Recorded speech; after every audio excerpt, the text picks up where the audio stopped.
राम राम भाइयों। भैया जी, आज बात कॉकरोच आंदोलन की जो शुरू होने की कोशिश कर रहा है। आज मैं आपको अंतर बताऊंगा कि कॉकरोच जनता पार्टी में और अन्ना आंदोलन में क्या अंतर है, और अन्ना आंदोलन क्यों सक्सेस हुआ और कॉकरोच आंदोलन का अंजाम क्या होगा।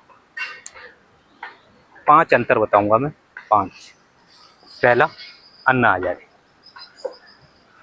अन्ना आंदोलन की सबसे प्रमुख जो चेहरा था वो था अन्ना हजारे। अन्ना हजारे एक क्रांतिकारी थे। पीछे महाराष्ट्र में बहुत अच्छा प्रदर्शन, कहूँगा मैं उसको, प्रदर्शन करके आ रहे थे। सरकारें हिल जाती थी जब वो अनशन पे बैठते थे। तो उनके पीछे सारे के सारे टोपी, वाइट टोपी छुपी हुई थी। तो अन्ना हजारे का जो चेहरा है वो यूज़ किया गया एक आंदोलन के चेहरे को बनाने के लिए। उस आंदोलन का थीम था जन लोकपाल। तो जन लोकपाल, तो एक बार ऐसा लगा कि यार वास्तव में यार जन लोकपाल कोई नहीं क्या चीज़ है। अगर जन लोकपाल लागू हो गया तो भाई साहब भूकंप आ जाएगा। तो जन लोकपाल के ऊपर वो आंदोलन शुरू हुआ था। छवि अन्ना हजारे का चेहरा। चलो जी, अब आते हैं कॉकरोच आंदोलन। कॉकरोच आंदोलन में कोई छवि वाला चेहरा नहीं है। जैसे वहाँ अन्ना हजारे था, यहाँ पे कोई नहीं है। यहाँ पे एक कॉकरोच है जो यूएस में बैठा है, देश से बाहर है, और वो कोई क्रांतिकारी चेहरा भी नहीं है। वो एक पार्टी बना लिया इंस्टाग्राम पे और उसके फॉलोअर्स बढ़ गए और उसे लग रहा है कि वो अन्ना हजारे है, और वो जो बोलेगा शिक्षा मंत्री का इस्तीफा मांगेगा वगैरह वगैरह, वो सारा मान्य हो जाएगा और क्रांति आ जाएगी। और दूसरा जो चेहरा है, दूसरा जो चेहरा नहीं है उनके पास। अब आते हैं अंतर नंबर 2। दूसरा अंतर है कांग्रेस। जब अन्ना आंदोलन हुआ था तो उस समय कांग्रेस की सरकार थी दिल्ली में और केंद्र में।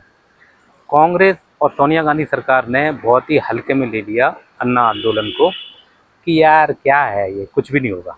ऐसी डपली डुपली बज रही है, जंतर मंतर पे धरना है, इंडिया गेट पे, और क्रांति की मशालें जल रही हैं, जन लोकपाल, क्या होता है, कुछ नहीं। कांग्रेस ने हल्के में ले लिया। तो ये जो गलती कांग्रेस ने की, ये बीजेपी बिल्कुल नहीं करेगी। वो हर छोटी से छोटी, बड़ी से बड़ी आंदोलन को बड़े ही प्यार से हैंडल करती है। आपने पिछले किसान आंदोलन देखा होगा, पहलवानों वाला आंदोलन देखा होगा, पहलवान बैठ गए थे। और किसान आंदोलन देखा होगा, किसान सालों भर बैठे रहे। बीजेपी ने सबको हैंडल किया। इतना भी नुकसान बीजेपी को नहीं हुआ चुनाव को देखते हुए। चुनाव में अच्छा प्रदर्शन उनका जारी रहा। एनआरसी वाला आंदोलन इतना लंबा चला, दिल्ली में लोग धरने पे बैठ गए और सड़कें जाम कर दी थी। बीजेपी ने उसको भी बड़े प्यार से हैंडल किया। तो जो दूसरा सबसे बड़ा अंतर है वो है कांग्रेस। कांग्रेस ने उसको हल्के में लिया, जैसे अन्ना आंदोलन सक्सेस हुआ। और यहाँ बीजेपी है तो वो आपको स्टम्प आउट कर देगी। अन्ना आंदोलन का तीसरा मुख्य अंतर कॉकरोच आंदोलन से वो ये है, तीसरा वो ये है केजरीवाल। उनके पास सेकंड जो चेहरा था जिसको उभारा उन्होंने आंदोलन की आड़ में, वो था केजरीवाल। गले में मफलर, अपने साइज से बड़ी शर्ट पहनना, वैगनार में घूमना, भाषा ऐसी जैसे लगे कि दिल्ली वासियों का, देशवासियों का यार हमारे बीच का ही बंदा है। तो उसकी लैंग्वेज ऐसी थी, पहनावा, और खंबे पे चढ़ जाना, बिजली काट देना। और एक कौन है केजरीवाल, कौन है केजरीवाल, लोगों के मन में, मोबाइलों में ऐसी जल्दी फीड डाली गई कि यार ये तो बड़ा क्रांतिकारी है। और उसकी जो बोलचाल, रहन सहन, चलना फिरना, केजरीवाल के आसपास जो शातिर लोग थे वो पीछे रहे, पर उन्होंने एक बंदे को आगे किया, वो था केजरीवाल। और उसकी जो छवि थी सॉफ्ट इंडियन वाली, कॉमन मैन, तो वो मिस हो रही है कॉकरोच आंदोलन में। इनके पास कोई केजरीवाल जैसा चेहरा नहीं है जो सॉफ्ट हो और जिसको लगे कि यार इसके पीछे खड़े हो सकते हैं। ठीक है, केजरीवाल अन्ना आंदोलन का बहुत प्रमुख चेहरा था क्योंकि इसकी जो सॉफ्टनेस थी, मफलर बांध के, लंबी टी शर्ट पहन के और चप्पल पहन के कहीं भी पहुंच जाना। तो अन्ना आंदोलन का मुख्य जो तीसरा कारण था सक्सेस होने का, वो था केजरीवाल। कॉकरोच आंदोलन वालों के पास केजरीवाल जैसी छवि वाला बंदा नहीं है जो सॉफ्ट हो और पब्लिक के बीच में उसका एक क्रेज जाए कि हाँ यार ये है। और ये कॉकरोच आंदोलन वाला जो बंदा है अभिजीत, भालू की शक्ल का, वो बंदा जम नहीं रहा। और भी कई कमियां हैं उसके अंदर, क्योंकि उसकी कोई पढ़े लिखे की छवि नहीं है। केजरीवाल का व्यक्तित्व था ऐसा कि बनाया गया सोशल मीडिया पे कि केजरीवाल यार पढ़ा लिखा बंदा यार। अब आते हैं चौथा अंतर क्या है। चौथा अंतर है कि आंदोलन में जोड़ा किसको जा रहा है। अन्ना आंदोलन में केजरीवाल के बाद ऐसे लोगों को जोड़ा गया जो अपने आप में एक हस्तियाँ थी, अच्छे चेहरे थे, बॉलीवुड से हों या व्यापार से हों या मतलब कई तरह के लोग थे उसमें। और उस आंदोलन के पीछे एक छवि वाले लोग थे और ख़ासकर उस आंदोलन को सक्सेस बनाने में उनका भी बहुत बड़ा हाथ था। कॉकरोच आंदोलन में अगर आप माने तो उनके 3 प्रवक्ता घोषित हुए हैं। तीनों प्रवक्ताओं की छवि जो है वो इतनी अच्छी नहीं है। बैकग्राउंड में सोशल मीडिया पे उनका सारा चिट्ठा पड़ गया है कि वो टुकड़े टुकड़े गैंग के साथ थे, हिंदुत्व के लिए उनके मन में क्या सोच है। केजरीवाल की जो टीम थी उसमें सब तरह के लोग थे और वो लोग क्या करते थे कि केजरीवाल की छवि को सुधारने में काम में लगे रहते थे और एक अच्छी अच्छी हस्तियां थीं तो लोग जल्दी विश्वास करते थे और उनका टारगेट फिक्स था कि क्या करना है, आए दाएं नहीं। आप अगर कॉकरोच आंदोलन में लोगों को जोड़ना चाहते हैं तो वो ऐसे छवि के लोगों को लाएं जिनका बैकग्राउंड खराब ना हो, जिससे लोगों को कोई प्रॉब्लम ना हो कि यार ये अब जिन 3 प्रवक्ता लाए हैं तीनों प्रवक्ताओं का नेगेटिव गया है पब्लिक के बीच में कि तीनों प्रवक्ता जो हैं रिजेक्ट कर दिए गए पब्लिक द्वारा, क्योंकि तीनों की छवि जो है टुकड़े टुकड़े गैंग के साथ है, हिंदुत्व के खिलाफ बोलते रहते हैं और भी कई चीज़ें। तो इनको एक टीम ऐसी नहीं मिल पा रही है जिसकी छवि सही हो। लेकिन ये 10 साल बीजेपी वाले में अब बंदा ढूंढना मुश्किल है क्योंकि सबका पता चल चुका है कि कौन किसके साथ है, कौन क्या विचारधारा रखता है।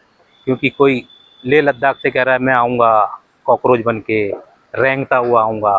बॉलीवुड के कई बॉलीवुडिये हैं, साउथ से हैं, वो कह रहे हैं कि हम रेंगते हुए आएंगे, कॉकरोच बनेंगे। इन लोगों के चेहरे जो है ना ओपन हो चुके हैं, लोगों को इनके बारे में पता चल चुका है। अन्ना आंदोलन में क्या था कि ये लोगों की छवि थी तो उसके आड़ में काम हो जाता था। अब लोगों की छवि भी खुल चुकी है सोशल मीडिया के माध्यम से, तो कॉकरोच आंदोलन वालों को लोग नहीं मिल रहे हैं जो जिनकी छवि अच्छी हो।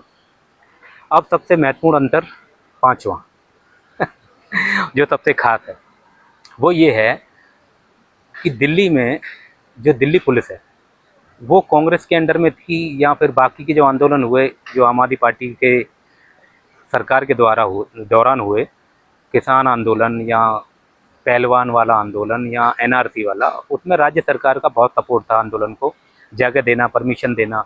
दिल्ली पुलिस के कहीं ना कहीं हाथ बंधे हुए और कांग्रेस के राज में भी ऐसा था कि कांग्रेस ने इतना दिल्ली पुलिस को छूट नहीं दी कि ये आंदोलन का वहीं पे दबा दिया जाए, वो हल्के में ले गए। और दिल्ली पुलिस केजरीवाल के टाइम पे तो केजरीवाल मुख्यमंत्री है भाई, प्रोटोकॉल भी तो कोई चीज़ होती है। तो केजरीवाल का बहुत सपोर्ट था, दिल्ली सरकार का बहुत सपोर्ट था आंदोलनों में। अब बात आती है दिल्ली पुलिस और बीजेपी की सरकार है दिल्ली में, तो केंद्र में बीजेपी है पहला, दिल्ली में बीजेपी है दूसरा, तीसरा रिपोर्ट करती है दिल्ली पुलिस गृह मंत्री को। और गृह मंत्री हैं अमित शाह बॉलिंग बिना किए आपका विकेट ले सकते हैं मैच शुरू होने से ही आपके विकेट गिर सकते हैं। अमित शाह को जो लोग हल्के में लेते हैं या जो लोग भुगत चुके हैं वो अच्छे से जानते हैं। अमित शाह इतनी शक्ति रखते हैं कि आपका मैच शुरू ही नहीं होगा और 5 खिलाड़ी आउट हो जाएंगे, 3 खिलाड़ियों के साथ मैदान में आपको टूर्नामेंट खेलना पड़ जाए, वो शक्ति है अमित शाह के पास। अब दिल्ली पुलिस काफ़ी दिन हो गए, कुछ दिल्ली पुलिस के अंदर भी अरमान छुपे हुए हैं कि भाई पिछले आंदोलनों में हाथ बंधे हुए थे और इस बार मौका मिले तो इनका जो बोनट है मार मार के लाल कर देगी। बस दिल्ली पुलिस को आदेश का इंतजार है। और जिन लोगों को लगता है कि आंदोलन एवं ही आके आप शुरू कर दोगे कि मैं, अभी वो कल बोल रहा है कॉकरोच अध्यक्ष कि भाई एयरपोर्ट पे मत आना, कुछ पंगे वंगे हो जाएंगे, सरकार और पुलिस चाहती है कि कुछ आड़ा टेढ़ा हो जाए तो हम बदनाम हो जाएंगे। आप संसद मार्ग थाने पर पहुँचे, जंतर मंतर पर जुटे। पर मैं आपको बता दूं ये मैच पहले ही 5 ओवर में डिक्लेयर हो जाएगा, ना आपको पूरी पारी खेलने दी जाएगी, ना बीजेपी या सरकार खेलने आएगी। शुरू के ही 5 ओवर में ये मैच क्लियर है। अगर आपको थोड़ा सा भी शक है तो दिल्ली पुलिस को आप जानते नहीं शायद। तो मैं यही आपको बताना चाह रहा था, ये 5 अंतर हैं।